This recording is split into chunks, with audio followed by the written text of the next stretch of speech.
इंसान रुपयों के खातिर दिनों दिन इंसानियत खोता जा रहा है। एक और रुपया पैसा लोगों के सुख चैन छीन रहा है, वहीं रुपया लेन देन का विवाद किसी की जान ले रहा है। ऐसा ही मामला सामने आया राजस्थान के अलवर जिले में। तस्वीरों में जो मास्क लगाए युवक पुलिस के साथ दिख रहा है वह रवि चौधरी है, जिसने अपने पास काम करने वाले नौकर की ही पीट कर हत्या कर दी। दरअसल मामला अलवर के एनएबी थाना क्षेत्र के ट्रांसपोर्ट नगर का है। ट्रांसपोर्ट नगर में ही रहने वाले शिवचरण की हत्या 6 मई की रात उसी की कॉलोनी में रहने वाले रवि चौधरी व उसके कुछ साथियों ने मात्र कुछ रुपयों के लेन देन के कारण पीट कर बेरहमी से हत्या कर दी। मृतक युवक शिवचरण की मां ने मामले की रिपोर्ट एनएबी थाने में दर्ज कराई, जिसके बाद पुलिस ने टीम गठित कर हत्या के आरोपी रवि चौधरी को गिरफ्तार कर लिया।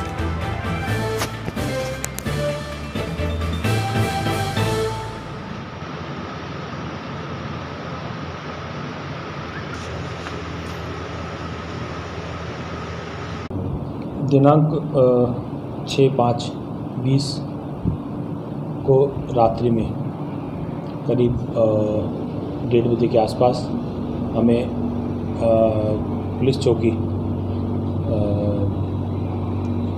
राजीव गांधी चिकित्सालय जो सरकारी हॉस्पिटल से फ़ोन आया कि इस तरह से एक व्यक्ति पूर्व से ही मृत आया है, जिसको डॉक्टर ने जांच के बाद में उसको मृत घोषित कर दिया है। उसके उपरांत उसकी मृतक की माताजी राधा देवी ने एक मुकदमा दर्ज कराया, नामजद मुकदमा दर्ज कराया। रवि चौधरी व दिलीप चौधरी और उसके भाई मुकेश चौधरी और 2 सरदार ने मिलकर मेरे बच्चे की हत्या कर दी, जिस पर तुरंत मुकदमा दर्ज करते हुए मृतक का पोस्टमार्टम जरिए बोर्ड के द्वारा कराया गया।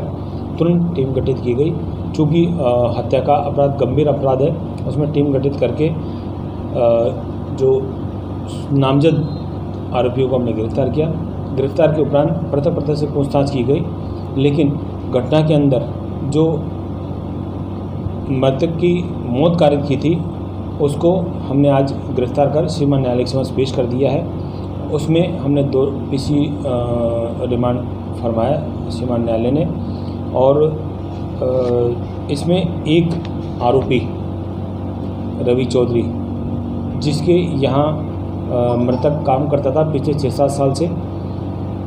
चूँकि इनका पहलों का पैसों का मामला था, रात्रि में कासुनी हो गई। कासुनी के दौरान मारपीट हुई, मारपीट से उसकी गिरने के कारण चोट आई, जिससे उसकी मृत्यु कारित हुई। क्योंकि अभी जो मृतक की पोस्टमार्टम रिपोर्ट डॉक्टर ने रिजर्व रखी है, बाद FS के बाद पूर्ण दिया जाएगा। लेकिन घटना के अंदर पूर्ण तस्दीक की जा चुकी है। पूर्ण तस्दीक के बाद में आरोपी को गिरफ्तार किया जा चुका है। जो अन्य आरोपी थे घटना वक्त ये नहीं थे, ये सभी चले गए थे। रवि चौधरी का एक जो बाड़ा है वहाँ पर इनका उठना बैठना होता है, वहाँ सभी थे। लेकिन जब घटना घटित हुई, रवि ने अकेला पाकर और किसी को हम मौजूद ना पाकर ये घटना कारित की। आरोपी को इसका एक ट्रांसपोर्ट नगर के अंदर नाले पार एक मृतक का मकान है, उसके पास में से इसको हमने बड़ी भाई की मुखबिर से इसको गिरफ्तार किया गया है। बाकी आरोपियों को हमने बाद पूछताछ उनको उनके परिजनों के साथ रुखसत किया गया। शिवराज मेरा बेटा था, 5 साल से रवि चौधरी का काम करता था और रिकवरी का काम करता था। सुबह शाम दोपहर उसी के पास रहते थे।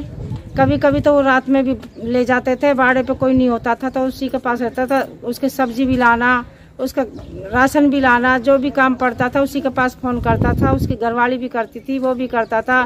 देवेंद्र का काम पड़ता था तो देवेंद्र भी गाड़ी लेके आता था, वो भी बिठा के ले जाता था। मुकेश का काम पड़ता था तो मुकेश भी आता था, वो भी बिठा के ले जाता था। उसी के पास रहता था। लॉकडाउन में भी उसके पास काम कर रहा था। लॉकडाउन में भी वो उन्होंने फ्री नहीं छोड़ा, जब भी उसको घर से ले जाते थे, जब भी उस पर काम करा रहे थे। अब लॉकडाउन में ऐसा हुआ कि भाई उसके पास काम कर रहा था तो उसकी 3 महीने की तनख्वाह रुकी हुई थी। 2-3 महीने की तनख्वाह रुकी हुई थी तो मैंने उससे बोला, बेटा खर्चे के लिए पैसे तो चाहिए, अगर पूरी तनख्वाह नहीं देगा तो थोड़ा बहुत पैसा तो देगा, आटा दाल सब्जी तू ला के रख देना, मैं ड्यूटी जाती हूँ। बोलो ठीक है मम्मी मैं रख दूंगा।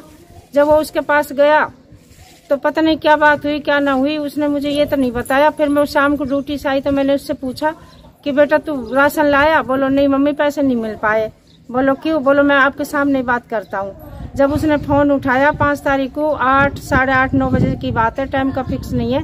जब उसने फोन किया उसके पास, बोलो भैया पैसा दे दो, घर में राशन नहीं है। मान के ठीक है सुबह 6 बजे सुबह आ जाना, तू ले जाना। नहीं मम्मी मैं सुबह जा नहीं पाया, अब जा रहा हूँ। फिर 6:30 बजे वो यहाँ से निकला। उसके बाद में मैंने उसको कई फोन करा, उसने मेरे की मैं भैया के पास हूँ, भैया के पास हूँ।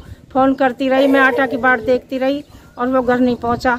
जब वो रात को जब 11 बज गया तो रवि उसको लेके आया और उसको छोड़ के चला गया। मैंने फिर उससे पूछा कि आटा का कट्टा लिया आया? बोलो मम्मी नहीं, रवि ने पैसा नहीं दिया, मेरा और रवि का झगड़ा हो गया। फिर थोड़ी देर बाद में मैं बाहर बैठी, मैं बाहर ही बैठी हुई थी, अंदर नहीं वो घुसा था न मैं घुसी थी। उसके बाद में वो वापस लेने आया, रवि उसको वापस लेके चला गया मोटरसाइकिल लेके, और फिर वो चला गया। तो मैंने फिर उसको 10 मिनट बाद एक फोन किया कि बेटा तू आए? बोलो मम्मी मैं आ रहा हूँ। बोलो बस इतनी बात कह के 10 मिनट बाद में तो रवि मेरे बेटा को मेरे घर ले आया, पीछे गाड़ी की सीट पे पटक के, और मुझसे कह रहा है इसने ज्यादा दारू पी ली, इसको मैं हॉस्पिटल लेके जा रहा हूँ। उसके साथ में 2 सरदार थे, एक मोंटी था और स्कूटी पे, और एक उसके साथ गाड़ी में बैठा हुआ था। हम वहाँ से पीछे से बात ही कर रहे थे, इतना में तो रवि दोबारा गाड़ी लेके मेरे घर के आगे होरंग बजा रहे थे। हम पीछे से दोनों माँ बेटा आगे आए, मकान पे आए तो उसने ये कहा कि बोलो आंटी तुम गाड़ी में बैठो दोनों माँ बेटा, और शिवराज को हम भर्ती नहीं किया, उसकी सांस नहीं, वो मतलब बेहोश है, उसको होश नहीं आ रहा, और आपको बुलाया कि वो आप जाओगे तभी भर्ती लेंगे। मैंने कही मेरा बेटा नहीं बैठेगा गाड़ी में, मैं बैठूंगी, ये मोटरसाइकिल से आएगा, मुझे ले चल। मैं गाड़ी में बैठी, वो मेरे को हॉस्पिटल लेके चला गया। तो हॉस्पिटल लेके गया तो डॉक्टर ने बोला कि माता ये तो खत्म हो चुका है, ये तो डेड बॉडी लेके यहाँ आए। मैंने कि उस डॉक्टर ने बोला कि इसने दारू भी पी रखी। मैंने कि दारू तो ये डेली पीता, लेकिन इतनी नहीं पी रखी कि इसको होश नहीं है, क्योंकि 5 मिनट पहले ही उसे मुझे रवि मेरे पास से उसको लेके गया था, जब वो खूब अच्छा था, गाड़ी चला के लेके गया। तो डॉक्टर ने जब बोला कि ये मर चुका है, ये तो यहाँ इसको डेड बॉडी को लेके आए, तो रवि और उसके 2 साथ में जो सरदार थे वो वहां से भाग चुके होते। बस वहां से फिर मैं घर आ गई और डेड बॉडी उसमें डाल दी पोस्टमार्टम के लिए।